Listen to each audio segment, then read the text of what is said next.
Yang pertama, pelarangan ekspor yang dimaksud memang kalau kita lihat sudah mengarah kepada tin ingot atau timah batangan yang sudah memang kadarnya 99,9%. Karena sudah lama kita tidak boleh mengekspor yang namanya biji timah Mhm. yang betul-betul diambil dari penambangan kemudian dijual begitu saja sudah lama dilarang.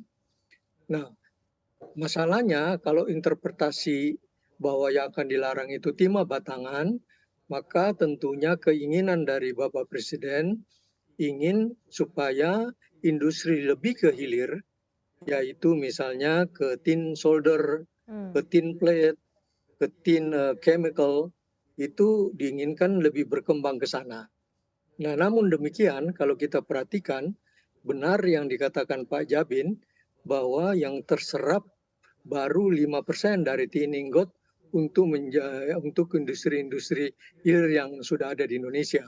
Contohnya PT Timah sendiri yang sudah menghasilkan tin solder dan kemudian PT Latinusa tin plate itu memang kenyataannya baru 5%. Mhm. Ada lagi tin PT Solder Indonesia. Nah, jadi kemampuan industri lebih ke hilir itu masih kecil. Nah, pada waktu Bapak Presiden berkunjung ke PT Timah, didampingi oleh Dirjen Minerba dan eh, Direktur Utama PT Timah, eh, pada saat Dirjen Minerba mengatakan bahwa sedang dibentuk Pokja, Pokja Hilirisasi Timah yang sedang mempelajari khususnya supply demand timah di industri hilir.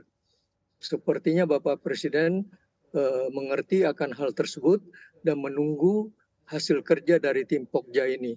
Sehingga nanti pengambilan keputusannya itu tidak akan membuat dampak negatif. Semuanya positif baik dari segi hulu PT Timah Mhm. dan semua penambangan yang menghasilkan biji timah, kemudian juga di hilir, yaitu kalau PT Timah katakan sampai Batangan, sampai smelter-smelter swasta juga ke Batangan Timah, Mhm. juga juga tidak mematikan industri-industri yang lebih ke hilir. Nah, namun demikian, kuncinya sekarang di dalam tim atau Pokja yang dibentuk oleh Dirjen Minerba ini, pertama mengharapkan bagaimana kita mengetahui dengan detail supply demand baik dari hulu sampai ke industri hilir. Ini hal yang tidak mudah karena Mhm. melibatkan banyak kementerian. Kementerian misalnya Bea Cukai, Perdagangan, Perindustrian, Kementerian SDM sendiri. Mhm. Terus tadi? Ya, Pak Agung, sebenarnya kalau kita lihat visi besar Presiden lewat kebijakan larangan ekspor timah ini sebenarnya bisa dititik beratkan kemana sih kalau yang Anda lihat? Jadi gini Mbak ya, eh, hilirisasi timah ini merupakan salah satu kebijakan besar Bapak Presiden untuk transformasi ekonomi. Ya. Jadi salah satu pilar dalam transformasi ekonomi itu yang kita perlu gedor bersama-sama, yaitu hilirisasi industri. Kenapa?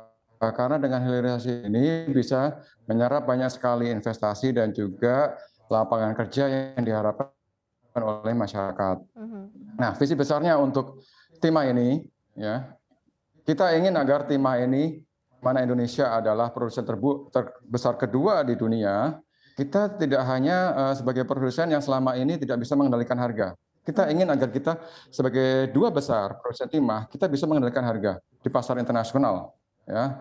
Dan juga yang kedua, kita ingin agar produk timah ini punya nilai tambah yang besar untuk masyarakat kita.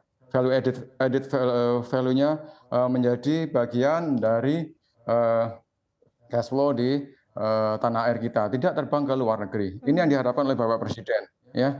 Dan nantinya diharapkan uh, untuk hilirisasinya itu tidak hanya sampai ke batangan atau ingot saja, ya.